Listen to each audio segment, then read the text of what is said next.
नाज़रीन, अगर आपने पंजाब में हक़ हुक्मरानी का जश्न मना लिया हो तो इस वक्त चागी का मंजरनामा भी देख लीजिए।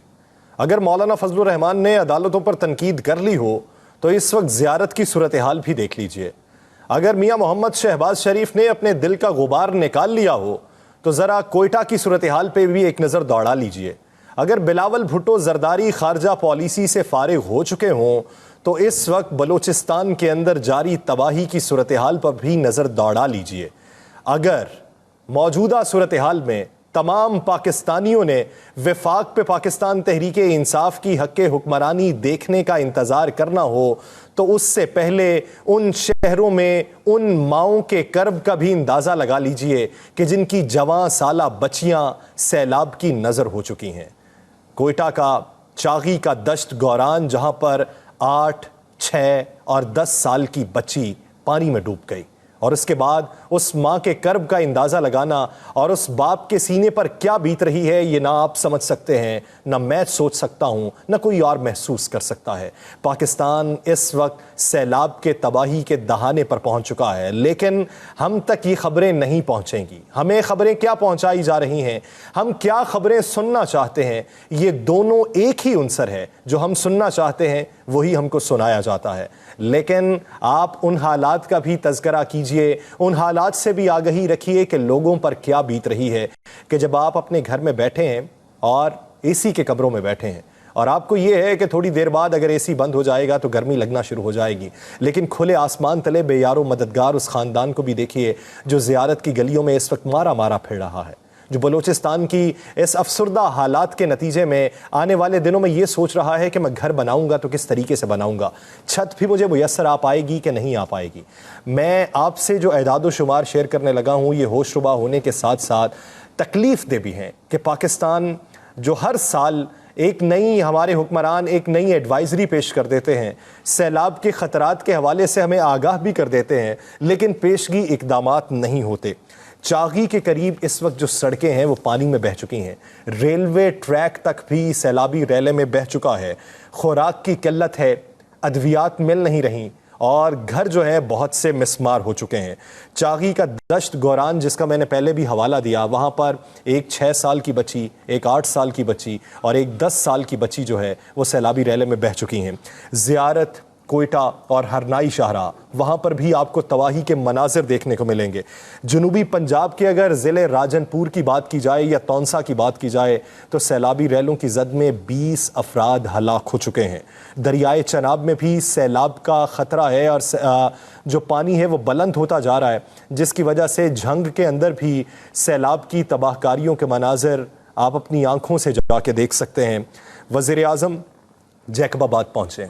वज़ीर-ए-आज़म ने पिछले एक हफ़्ते के दौरान जब सैलाब की तबाहकारियाँ जारी थी तो सिर्फ इस बात पर ध्यान दिया कि पंजाब की मसनद को किस तरीके से बचाया जाएगा।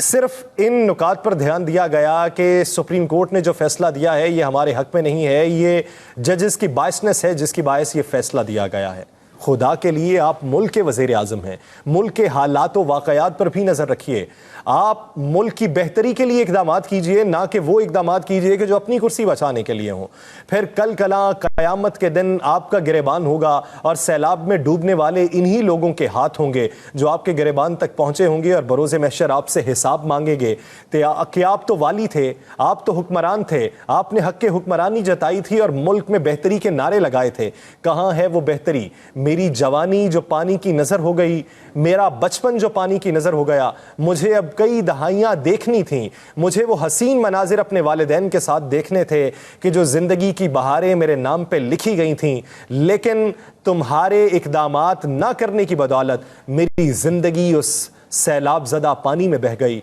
और मेरी आंखें वहीं पर मूंद गईं। अगर बात की जाए खैबर पख्तूनख्वा की तो वहाँ भी अब तक 12 अफराद की पिछले 3 दिनों के दौरान हलाकत हो चुकी है और 16 अफराद अभी तक ज़ख्मी हैं। सिंध की भी सूरत हाल ऐसी है और सिंध में वज़ीर आला सिंध मुराद अली शाह के इक़दामात ये हैं कि उन्होंने फ़ज़ाई सफ़र किया है और फ़ज़ाई जायज़ा लेकर इस बात का तयन किया है कि कहाँ पर तबाही ज़्यादा हुई है और कहाँ पर तबाही कम हुई है। मैं कुछ हवाले देना चाहता हूँ।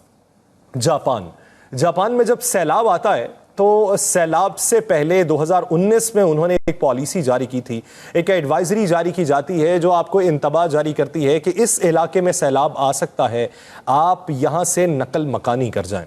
सिर्फ ये एडवाइजरी होती थी। उसके बाद कुछ लोग वहां से नकल मकानी करते थे, कुछ लोग नहीं करते थे और यूं हलाकतें हो जाया करती थी। लेकिन 2021 में जापान ने उसी पॉलिसी के ऊपर नजरसानी किया और फिर यह कहा कि दर्जा बंदी की जाए। दर्जा बंदी के तहत वो महकमा मौसमियात जो है वो इंतबाह जारी करे और बताए कि किस हद तक सैलाब आएगा, किस दर्जे का सैलाब आएगा, उससे कितना जानी नुकसान हो सकता है, कितना माली नुकसान हो सकता है, और उसी को मद्देनजर रखते हुए लोगों का इनखला वहां से मुमकिन बनाया जाना चाहिए। यानी कि यह बताया जाए कि अगर 2 से 3 इंच पानी हो तो छोटी गाड़ी को बहा ले जाएगा, और अगर 4 से 5 इंच पानी हो तो बड़ी गाड़ी को बहा सकता है, और अगर इससे ज्यादा पानी हो तो एक घर भी बह सकता है। इसके साथ साथ माल मवेशी बह सकते हैं और इंसानी जानों का ज़िया हो सकता है। कि जब आप दर्जा बंदी करेंगे और उस दर्जा बंदी के बाद आप ये बताएंगे कि इतना नुकसान हो सकता है, तो फिर इंसानी अक्ल फहम में यह बात आ सकती है कि यहां से नकल मकानी करनी है या नहीं करनी। लेकिन जब आपके वज़रा जो है सिर्फ ये बयान दे दें कि इन्वायरमेंटल चेंजेस के बाद इस वक्त सूरत हाल ये है कि हमें नुकसान बर्दाश्त करना पड़ सकता है, सैलाबी रैलों का सामना करना पड़ सकता है, तो सिर्फ इन ज़बानी जमा खर्च से वो इकदामात नहीं हो सकते, ना ही लोगों के जहनों में वो आप आगही फराहम कर सकते हैं। अगर बात की जाए सैलाब की कि सैलाब से नुकसान क्या होता है, एक तो जाने जाती हैं, उसके साथ साथ पुल जो है, राबिता पुल, यानी एक ऐसे इलाका जो पहाड़ी इलाका है और एक इलाके से दूसरे इलाके को मिलाने के लिए एक राबिता पुल होता है, वो राबिता पुल बह जाते हैं। यही सूरत हाल हमें खैबर पख्तूनख्वा में भी देखने में आई और बलूचिस्तान में भी देखने में आई कि जहाँ पर राबिता पुल बह चुके हैं, एक इलाके का दूसरे इलाके से राबिता मुनक़ता हो चुका है, 4-4 फीट पानी है और लोग उसमें से गुजर कर दूसरी जगहों का सफ़र कर रहे हैं। तो देखिए कि ये कितना अजियतनाक मरहला होगा कि एक बाप जो है वो अपनी बच्ची को उठाकर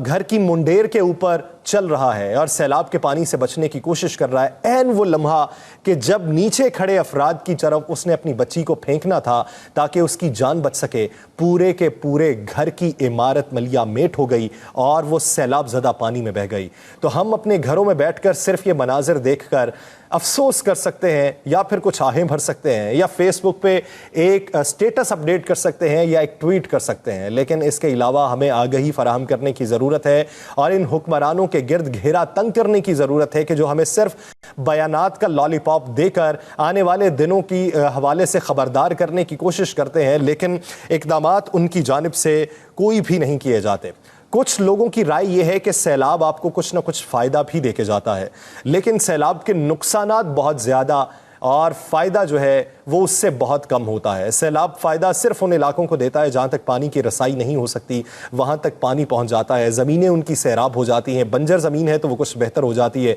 ज़ेरे ज़मीन पानी की सतह बुलंद हो जाती है। लेकिन ये सैलाब जो है इसके हवाले से चाइना ने भी अपनी एडवाइजरी को तब्दील कर दिया है कि चाइना में सैलाब के बायस बहुत सारी हलाकतें होती रही हैं। अब एडवाइजरी एक नई क्या है सैलाब के हवाले से ये है कि एक ऐसे इलाके को मुख्तस किया जाए जहां सैलाब के दौरान वो लोग नकल मकानी कर सकें जिनके इलाके सैलाब से मुतासिर होने का खदशा हो, और सैलाब से जो इलाके मुतासिर हो सकते हैं वहां पर अस्पताल ना बनाए जाएं, इमरजेंसी सेंटर ना बनाए जाएं, ऑपरेशन थिएटर ना बनाए जाएं, यानी वो हंगामी इकदामात के सेंटर्स वहां ना बनाए जाएं जो इलाके सैलाब से मुतासिर होने के खदशात मौजूद हों। और एक ऐसे इलाके को बड़े पैमाने पर मुख्तस किया जाना चाहिए कि सैलाब से मुतासरा इलाकों के जो रहायशी हैं वो सैलाब की एडवाइजरी जारी होने के बाद वहां पर नकल मकानी कर सकें। बड़े स्ट्रक्चर वहां पर नहीं बनाए जाने चाहिए ताकि वक्त गुजारा जा सके, और वक्त गुजारने के बाद